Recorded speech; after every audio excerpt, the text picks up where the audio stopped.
सभी प्यारे दर्शक भाई बहनों को नमस्कार, जय श्री कृष्णा, प्रणाम।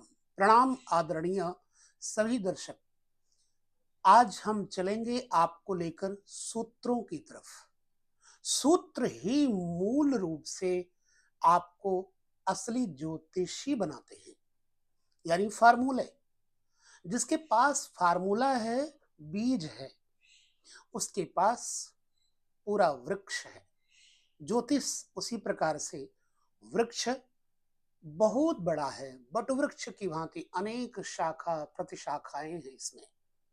खैर, वर्तमान की इस स्थिति को लेकर के हम थोड़ा चिंतित भी होते हैं कभी कभी कि ज्योतिष को बिल्कुल हम व्यापार समझ लेते हैं जब, तो हम सही फलादेश नहीं दे पाते। लाभ होना एक अलग बात है, लेकिन लोभ होना एक अलग बात है। लाभ हो पर लोभ ना हो। ठीक है, आपका लाभ हमारे लिए श्रेयस्कर है और हमारा लाभ आपकी जानकारी है। तो आज हम आपको ले चलते हैं सूत्रों की तरफ।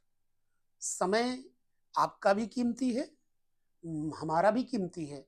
यूं ही नहीं हम मेहनत करते आपके लिए। और हाँ, जितने भी दर्शक हैं उनको फ्री ऑफ कॉस्ट हम ज्योतिष के हर सब्जेक्ट को देते हैं। जानकारी मुझे बहुत ज्यादा है, ये मैं नहीं कहूंगा। मैं दिन रात मेहनत करके पढ़ता हूं, समझता हूं, और सच बताऊं 38 से 40 साल हो गए मुझे ज्योतिष सेवा में, लेकिन अभी भी मैं अनभिज्ञ हूं, कुछ नहीं जानता हूं। और जितने अनुभवों के साथ मैंने किसी को कुछ बताया, वह ईश्वर कृपा से सत्य हुआ। ये तो उनकी कृपा मात्र है, और मैं इस मिट्टी के पुतले की क्या औकात है कि आपको कुछ समझा सकूं। तो आइए, विलंब न करते हुए हम थोड़े से सूत्रों को समझेंगे। हम आपको नहीं बताएंगे कोई ग्रह, हम आपको नहीं बताएंगे कोई फलादेश, लेकिन आपको ये बताएंगे कि आप फलादेश कैसे अच्छी तरह से समझ पाओगे। हो सकता है कि आप बहुत अच्छा जानते हैं, परंतु हम बांटने में कंजूसी क्यों करें। आप भी बांटें और हम आपके साथ जो बांट रहे हैं उसे समझें। जन्म कुंडली में लग्न व्यक्ति का शीश होता है, सिर होता है। जब जन्म होता है तो यहां पर एक अंक बैठ जाता है, कोई भी, मेष वृक्ष मिथुन कर्क। 24 घंटे में 12 लगने लगातार बदलती रहती है। और यहां पर प्रातः काल की बेला में सूर्य जिस समय उदित होते हैं उसी समय लग्न स्थित हो जाता है। लग्न सिर है, लग्न व्यक्तित्व है, लेकिन लग्न से दूसरा भाव क्या है हम उसको अच्छे से समझेंगे। लग्न से दूसरा भाव आपका मुख है, आपकी वाणी है। वाणी का व्यक्तित्व ही मनुष्य के अंदर दूसरों पर अपनी अच्छी छाप छोड़ता है, इसलिए वाणी का धन बहुत बड़ा धन होता है। तो यहां से हम चलते हैं दूसरे घर के साथ। हम एक लग्न बिठा देते हैं, फॉर एग्जाम्पल के लिए कोई भी, एनीवे कोई भी, चलिए हम वृष लग्न बिठा देते हैं। ठीक है, ये हो गया वृष लग्न। ठीक है, अब इससे हमको समझने में थोड़ी सहजता होगी और आपको भी सहजता होगी। ठीक है, मैं बहुत ज्यादा अपने को पढ़ा लिखा नहीं मानता हूं, ना मेरी राइटिंग अच्छी है और ना ही मेरी कोई वाणी अच्छी है, लेकिन सहज भाव से आपके साथ प्रस्तुत होता हूं। बस संभवतः आपके लिए यही प्रियता होनी चाहिए। दूसरा घर, ध्यान पूर्वक देखिएगा, धन है, लेकिन कौन सा धन है? जो धन आप कमा करके रखते हैं। कहां पर? घर में। अब एकादश भाव से चतुर्थ भाव धन भाव है। 11वें भाव से आमदनी की कमाई करके हम यहां चौथे भाव में लाकर रखते हैं, यानी अटल स्थिर संपत्ति है। और यही नहीं कि संपत्ति है, यहां से हम कुटुंब के बारे में भी अच्छी तरह से जान सकते हैं। जिस प्रकार लग्न से चतुर्थ भाव जातक का रेजिडेंस है, ठीक उसी प्रकार एकादश से प्राप्त, एकादश माने आमदनी का भाव, एकादश से प्राप्त आमदनी, कमाई से प्राप्त धन आदि की रखने की जगह एकादश से चतुर्थ भाव द्वितीय बैंक अथवा कोष है। 1 2 3 4 ये हो गया कमाई का भाव 11वां। यहां से उठा करके हमने यहां रखा कमाई। अब चलते हैं आगे। यहां से धन भाव भी जाना जाता है, यहां से कुमार अवस्था का भाव भी जाना जाता है। प्राथमिकता के गुण के कारण लग्न से जन्मकालीन तथा शैशवकालीन बातों का विचार किया जाता है। मैं पहले कह चुका हूं, लग्न से शिशुकाल, शैशवकाल माने शिशुकाल। यहां पर बुरे ग्रहों का असर शैशव अवस्था, जन्म अवस्था को भी दर्शाती है। यहां पर अच्छे ग्रहों की अवस्था या बुरे ग्रहों की अवस्था आपके कुमार अवस्था को दर्शाती है। शिशु से जब थोड़ा बड़े होते हैं तो आपको धन की बहुत जरूरत पड़ती है, पढ़ाई के लिए, लिखाई के लिए, कपड़ों के लिए, ठीक है। द्वितीय भाव का इसी आधार पर शैशव अवस्था के तुरंत बाद की आवश्यकता अर्थात कुमार अवस्था से निकट संबंध बताया जाता है। इसलिए कुमार अवस्था में पढ़ाई कितनी होगी यही घर बताएगा, विद्या कितनी होगी यही घर बताएगा, संस्कार कैसे हैं यही घर बताएगा, कुटुंब से संस्कार कैसे मिले हैं यही घर बताएगा। इसलिए यहां पर अगर कोई अलगाववादी ग्रह, डिस्टेंस देने वाले ग्रह, कौन कौन से ग्रह हैं वो जो डिस्टेंस दे सकते हैं? राहु, केतु, सूर्य, शनि, ये सब अलगाववादी ग्रह हैं। यदि यहां पर कोई पाप ग्रह बैठा होगा, अलगाववादी ग्रह बैठा होगा, तो व्यक्ति का जन्म के बाद का समय अपने घर से बाहर व्यतीत होता है, चाहे वो पढ़ाई के लिए, चाहे वो किसी कारणवश। फिलहाल तो विद्या का प्रभाव यहां से भी देखा जाता है, प्राथमिक शिक्षा।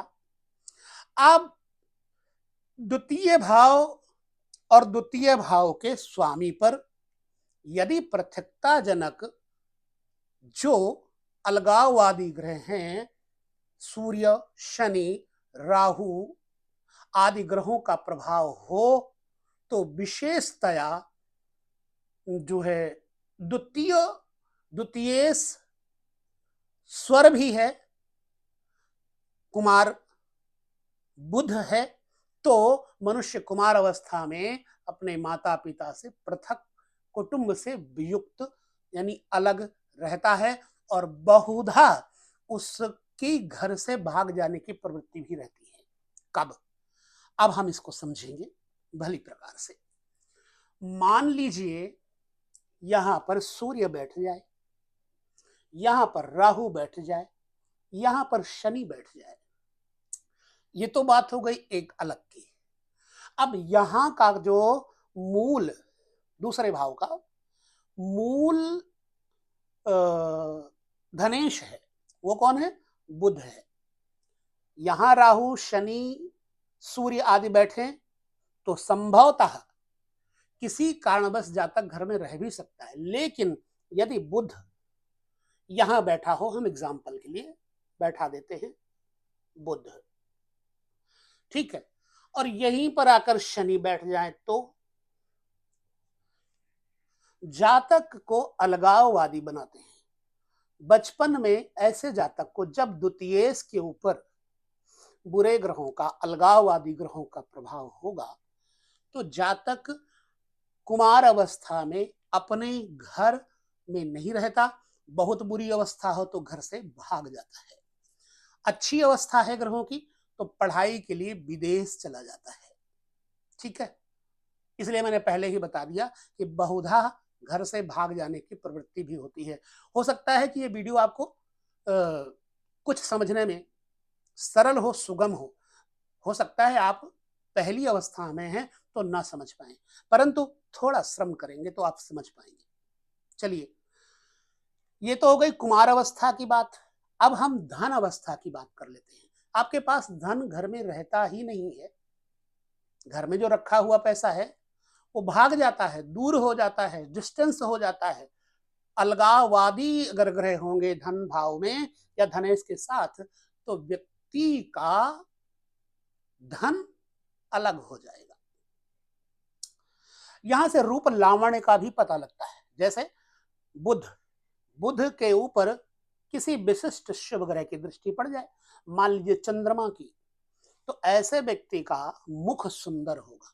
मान लीजिए शुक्र यहां पर दृष्टि डाल दे बुध के ऊपर, या कहीं भी बुध बैठा हो और उसके ऊपर शुक्र और चंद्रमा, बृहस्पति आदि शुभ ग्रहों की स्थिति बन जाए, चाहे बुध के साथ बैठ जाएं चंद्र, बृहस्पति, शुक्र आदि, और चाहे दृष्टि डालें, ठीक है, तो भी जातक की वाणी, जातक की सुंदरता, जातक का भोग भाग्य जागृत होगा। लग्न प्रथम भाव होने के कारण प्रथम अंग है, अर्थात सिर का प्रतिनिधि है, तो धन भाव द्वितीय होने के कारण द्वितीय अंग यानी मुख, और मुख की शोभा अर्थात सुंदरता का प्रतीक है। ठीक है, अब धन भाव होने के कारण द्वितीय अंग अर्थात मुख, मुख की शोभा, बनावट, कुरूपता आदि के बारे में जतलाता है। कैसी बनावट है, कैसा रंग रूप है, बताता है। ये हमारे दर्शक जो बहुत देर से जुड़े हुए हैं वो समझ पाएंगे। अब यहां पर हमने कुंडली सामने भी रखी है, क्योंकि इधर हमको थोड़ी समस्या आती, बाईं तरफ रखी हुई है। अब द्वितीय भाव मैं सामने देखता हूं, आपको खाली संकेत दूंगा।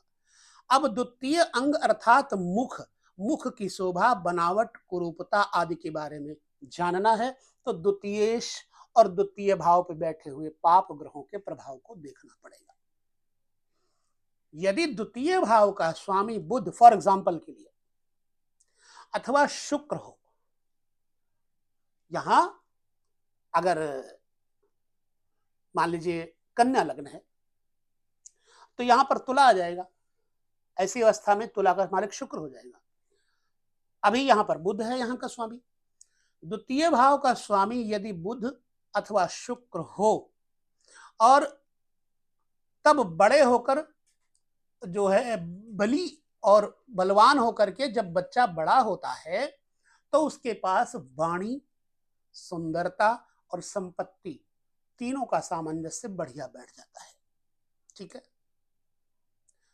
अब ये नहीं है कि शुक्र द्वितीयेश है, बुध द्वितीयेश है, उसके ऊपर बृहस्पति बढ़िया देखना चाहिए। बृहस्पति डाउन नहीं होना चाहिए, नीच का नहीं होना चाहिए। बृहस्पति नीच का कब होता है? हालांकि आपको इस बारे में मैंने बताया है, मकर राशि में बृहस्पति नीच का होता है। मान लीजिए शुक्र है, अब शुक्र कन्या राशि में बैठा हो तो नीच का हो जाएगा, और या फिर यहां कन्या राशि और शुक्र यहां बैठ जाए तो नीच का हो जाएगा। ऐसी अवस्था में नीच का बुध या नीच का शुक्र होने के बावजूद भी जातक के अंदर वह बौद्धिकता नहीं रह जाती है। यदि शुक्र, बुध, चंद्रमा इत्यादि उच्च हो, शुभ दृष्ट हो, तो ही ये सारे गुण आएंगे। अब सारे गुण एक जगह कैसे स्थापित हो सकते हैं, ये तो भाग्य की बात है, इसीलिए इसको भाग्य कुंडली कहते हैं। ठीक है, जब बुध, शुक्र आदि यहां बैठे हों अथवा यहां के स्वामी बुध के साथ शुक्र, बृहस्पति, चंद्रमा इत्यादि देख रहे हों, बैठे हों, तो जातक का मुख सुंदर, शोभनीय, अच्छे नेत्रों वाला, आकर्षण वाला, दर्शनीय व्यक्ति होता है। क्योंकि शुक्र के लिए देव केरलकार कहते हैं चंद्रकला नाड़ी में कहा है शुक्रो शुभम बलम रूपम राज योग रस प्रिय, यानी राज सुख योग रस इन सब में वो आकर्षित करता है। यदि शुक्र यहां का स्वामी होता, तो हम एक एग्जाम्पल के लिए बता रहे हैं। अच्छा, काल पुरुष की कुंडली में आप देखें तो यहां मेष लग्न आएगा, तो भी द्वितीय शुक्र बन जाएगा। द्वितीय भाव का कारक बृहस्पति है और द्वितीय भाव का मुख्य वाणी का कारक बुध है। अब तीन बातें देखनी है। शुक्र काल पुरुष के मुताबिक बढ़िया हो, एवं द्वितीय बढ़िया हो, एवं बृहस्पति और बुध बढ़िया हो, तो ऐसा व्यक्ति वाक चातुर्य यानी बोलने में बहुत बढ़िया होगा और आकर्षित करने की क्षमता उसमें होगी। अब देखिए, शुक्र स्वतंत्र रूप से रूप का भी कारक है, तो रूपवान बनाएगा। और उधर रूप मुख्यतया मुखाकृति से ही जांचा जाता है कि भाई किसी का मुख आकृति कैसी है, तभी उसकी सुंदरता को आंकलित किया जाता है। जब शुक्र द्वितीयाधिपति हो जाए और बलवान हो जाए और शुभ दृष्ट हो जाए, तो स्पष्ट है कि मनुष्य को रूपवान अर्थात सुंदर बनाएगा। बुद्ध भी लावण्य युक्त है, इसके लिए भी सारावली का सूत्र कहता है कि हिष्टो मध्यम रूपवान सुनिपुण, अर्थात बुध रूप वाला है, रूप वाला ग्रह है। बुध को राजकुमार कहा गया है। बुध भगवान विष्णु का स्वरूप है। यदि बुध द्वितीयाधिपति हो जाए और बलवान होकर बैठा हो या बलवान ग्रहों से दृष्ट हो, तो व्यक्ति रूपवान बलवान, वाणी का बल बहुत होगा। अब चलिए, रूप वाणी की चर्चा हो गई, अब धन और वाणी की चर्चा कर लेते हैं। लंबा विषय हो जाएगा, लेकिन इसको हम दो भागों में बांटेंगे, तीन भागों में बांटेंगे, लेकिन समझेंगे अच्छी तरह से। यदि आपको समझ में नहीं आता होगा तो आप हमें कह सकते हैं कि मेरी समझ में नहीं आता, तो मैं समझाने का फिर भरसक प्रयास करूंगा। ये मेरा क्रम जारी रहेगा। तो धन भाव वाणी विकार, वाणी का ही प्रयोग है। वाणी चूंकि मुख का प्रतीक है, मुख से ही तो वाणी निकलती है। यदि बुध और बृहस्पति ये दोनों वाणी द्योतक हैं, बुध और बृहस्पति ये दोनों ही ग्रह जो कि वाणी द्योतक हैं, द्वितीयाधिपति समेत कहीं भी बैठे हो और निर्बल और उन पर पाप ग्रह की दृष्टि पड़ती हो, पाप दृष्ट हो, तो मनुष्य के अंदर वाणी में दोष आ जाता है। कई बार तो मैंने देखा है मुख और जिह्वा ही नहीं खुलती। कई लोग तोतले होते हैं और कई लोगों को मुख और जिह्वा का रोग होता है, केवल शनि और राहु के प्रभाव के कारण तो जातक गूंगा तक हो जाता है। चलिए, गुरु भी बुध की भांति वाणी कारक है। जैसे बुध वाणी कारक है, वैसे गुरु भी वाणी का कारक है। और ये वाणी से आजीविका प्राप्त करने वाले वकीलों का भी प्रतीक है बुध और बृहस्पति। अगर बृहस्पति वाणी कारक शुभ है, तो ऐसा व्यक्ति सत्य वक्ता, वकील तो होगा लेकिन धर्मनिष्ठ होगा।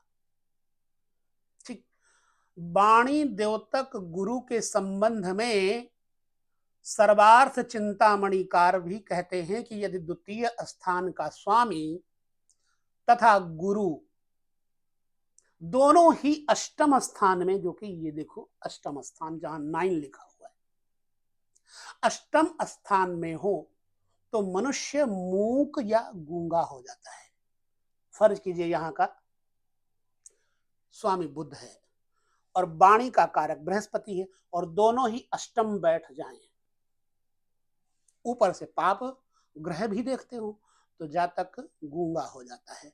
मैंने ऐसे कई गूंगों का इलाज भी उपाय के द्वारा किया, जिससे बाद वो 18 साल के बाद बोलना शुरू कर दिए।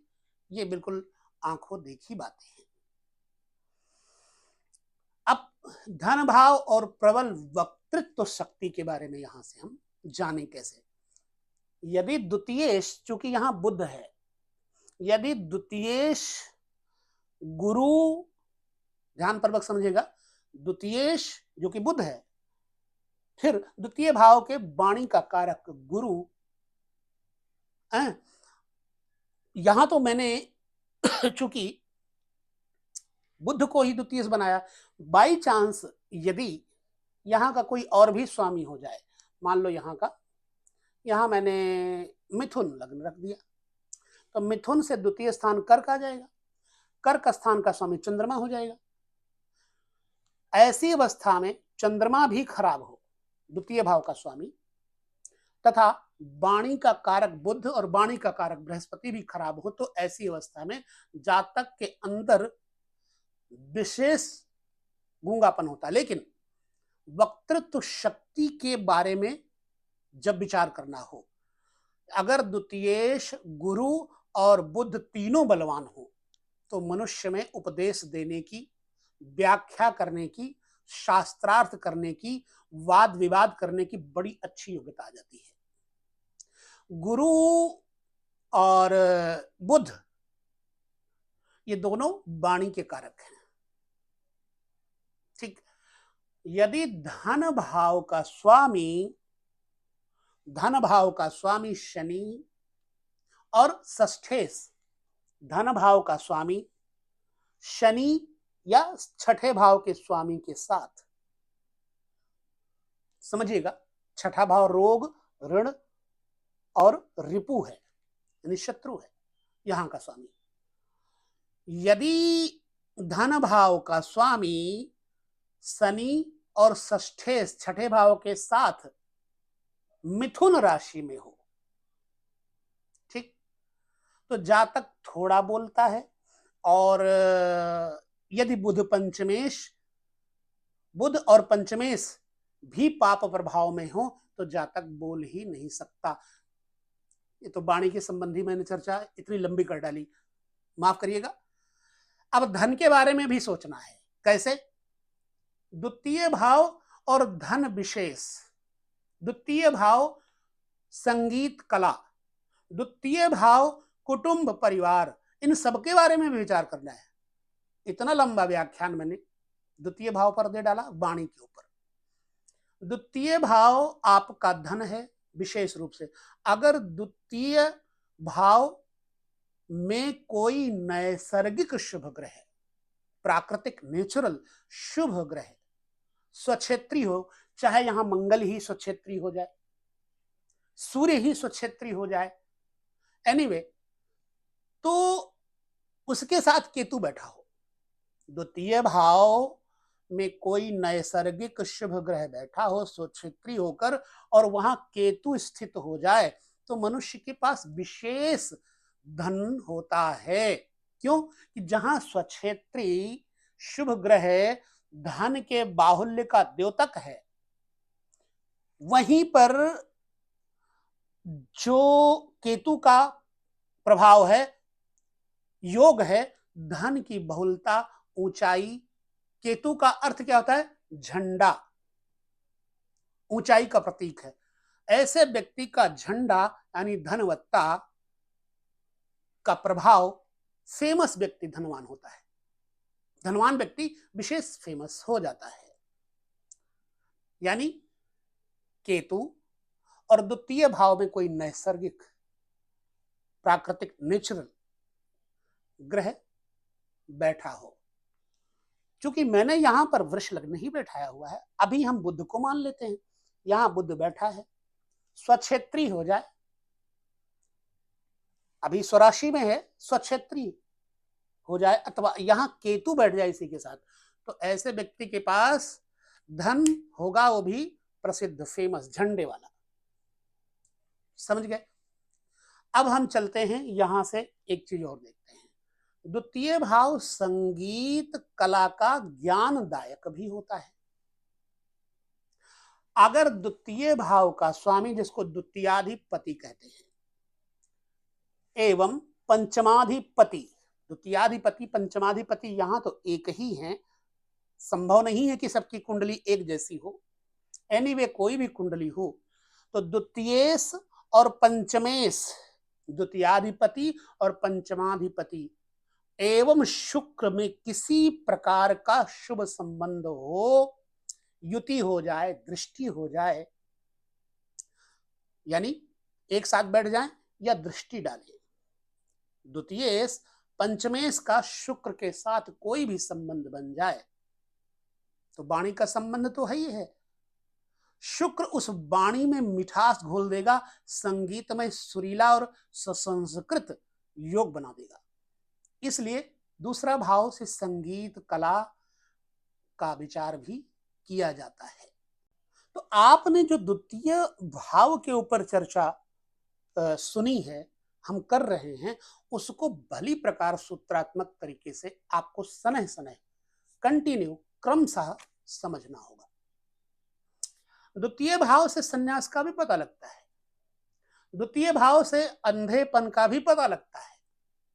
द्वितीय भाव धन, कुटुंब, परिवार, इन सब चीजों का मूल्यांकन करने के लिए। द्वितीय भाव गोद लिए जाने का भी है, द्वितीय भाव बड़े मामा और बड़ी मौसी का भी है। क्यों? क्योंकि माँ का घर चौथा है, तो चौथे से ठीक 11वां भाव बन जाता है। यहाँ चौथे से अगर 11वां देखेंगे तो बड़े मामा बड़ी मौसी यानी माँ के बड़े भाई बहनों का भी है। बच्चा गोद जाता है, कई बार अडॉप्ट कर लिया जाता है, वो सब बातों का विचार द्वितीय भाव से किया जाता है। द्वितीय भाव में मैं आपको अगले परिशिष्ट में, अगले वीडियो में एक कुंडली देकर भी समझाऊंगा। द्वितीय भाव में यदि सूर्य अथवा चंद्रमा निर्बल होकर बैठे हो और शत्रु राशि में हो, द्वितीय भाव में, जैसे सूर्य के शत्रु हैं शुक्र, शुक्र की राशि वृष अथवा तुला है, यहां वृष अथवा तुला राशि बन जाए, वहां सूर्य बैठ जाए, अथवा मंगल की राशि में चंद्रमा बैठ जाए। सूर्य अथवा चंद्रमा द्वितीय भाव में निर्बल बैठे हों और मंगल के द्वारा दृष्ट हों तो जातक का दृष्टिनाशक योग भी बन जाता है। एक चीज और कहता हूं, जिस व्यक्ति का शुक्र और शुक्र के ऊपर सूर्य का प्रभाव हो, अक्सर आप देखिएगा उसकी आईसाइट वीक जरूर होगी। ठीक है, द्वितीय स्थान सूर्य तथा चंद्रमा ये सभी दृष्टि के द्योतक हैं। जैसे बायां नेत्र, यहां पर अगर देखा जाए तो विचार करेंगे बाएं नेत्र का, यहां देखेंगे दाएं नेत्र का विचार। ठीक, सूर्य चंद्र, तो दायां नेत्र हानिकारक भी बन जाता है। अब किन अवस्थाओं में यह सब बनता है वो मैं आपको अगले वीडियो में एक कुंडली के द्वारा समझाऊंगा। द्वितीय भाव से संन्यास, द्वितीय भाव से मारक दशा का विचार, द्वितीय भाव कितना मूल्यप्रद है, धन और गोद लिया जाना, द्वितीय भाव और साम्राज्य, धन भाव तथा विद्या भाव, इन धन भाव और शासन आदि के बारे में कैसे जाना जाए हम अगले वीडियो में चर्चा करेंगे। लेकिन देखते रहिए और कमेंट करिए कि आपको वीडियो लगते हुए समझदारी वाले या नहीं, आपकी समझ में आता है या नहीं। तो यहाँ पर हम लेते हैं द्वितीय भाव के ऊपर विदा। अब अगले वीडियो में फिर द्वितीय भाव पर चर्चा करेंगे। तब तक आप सब लोग इसे समझिए, देखिए और हमें बताइए। नमस्कार, जय श्री कृष्ण, प्रणाम।